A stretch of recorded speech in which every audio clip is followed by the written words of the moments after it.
Asisten Operasi Kapolri Irjen Pol Agung Setia Imam Effendi turut hadir dalam rapat bersama FIFA, AFC, PSSI, dan beberapa kementerian di Hotel Fairmont Jakarta pada Kamis 13 Oktober 2022.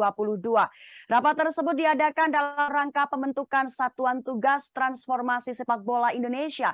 Satgas Transformasi dibentuk guna pembenahan sepak bola Indonesia di seluruh sektor. Begitu juga dengan sektor keamanan dan berada di bawah naungan Kepolisian Republik Indonesia. Agung mengatakan bahwa Polri telah siap dengan penyusunan peraturan kepolisian atau Perpol untuk kemudian harapannya penyusunan bersama-sama dengan FIFA, AFC, dan PSSI. Agung juga mengatakan telah menyepakati task force dan akan segera bekerja besok dan itu akan diwujudkan sebagaimana yang disampaikan oleh Ketua Umum PSSI.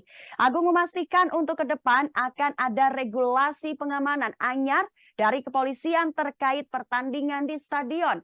Untuk untuk mekanismenya seperti apa dirinya belum bisa membeberkan karena masih dalam pembahasan bersama.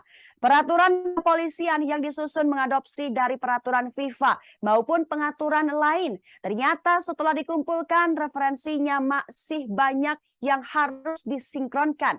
Hanya saja ia mengatakan regulasi pengamanan anyar nantinya dibuat bukan hanya untuk Liga 1, melainkan turnamen pertandingan sepak bola lainnya, bahkan hingga antar kampung.